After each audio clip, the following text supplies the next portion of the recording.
이 내용은 백운 기자와 더 짚어보도록 하겠습니다. 자, 그러면 대선 끝나고 보름 뒤인 6월 18일에 이제 파기환송심 재판이 열린다는 건데 제대로 진행될 수는 있는 겁니까? 네, 대선 결과에 따라 상황이 좀 달라집니다. 네. 우선 이재명 후보가 낙선한다면 피고인 조사 절차를 소환 절차를 거쳐서 새로 지정된 기일에 파기환송심 재판이 시작될 가능성이 큽니다. 하지만 이 후보가 대선에서 이기면 정치권에서 계속 화두가 되고 있는 헌법 84조, 즉 이 대통령의 불소추 특권을 어디까지로 해석할 것이냐를 재판부가 판단해야 합니다.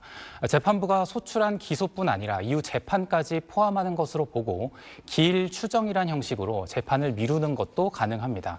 반면 재판부가 이 후보가 이 대통령에 당선해도 재판할 수 있다고 판단해 기일을 진행할 수도 있습니다. 이 경우 이 후보 측은 권한쟁의 심판 청구 등을 통해 헌법 84조 위반 여부를 헌법재판소에 판단해달라고 요구할 가능성이 큽니다. 이 경우 헌재 판단이 나오기 전까지 재판은 정지됩니다. 그리고 이제 앞서 전해드린 것처럼 지금 민주당이 대통령이 되면 형사재판을 중지하는 내용이 지금 법안도 추진하고 있잖아요. 이것도 하나 좀 변수가 될 수 있지 않습니까?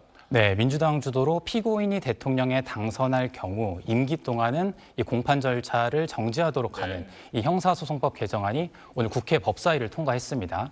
이 후보가 대통령에 당선되고 이 개정안이 본회의를 통과해 시행되면 파기환송심 재판부는 법률에 따라 일단 재판 진행을 정지하고 대장동 재판 등도 이 재임 중에는 멈추게 될 걸로 보입니다. 다만 재판부가 민주당이 주도한 이 법 조항이 헌법에 위배되는지 판단을 구할 필요가 있다. 이렇게 보면 헌재에 위헌법률 심판 제청을 할 수 있고 이 경우도 헌재가 최종 판단을 내리게 됩니다. 이 선거법 사건과 함께 또 이제 대장동 재판도 대선 이후, 그러니까 다음 달로 미뤄졌잖아요. 그럼 이재명 후보 받고 있는 다른 재판들은 또 어떻게 되는 겁니까? 네, 이 후보는 선거법 파기환송심 외에도 재판을 4개 더 받고 있습니다. 네.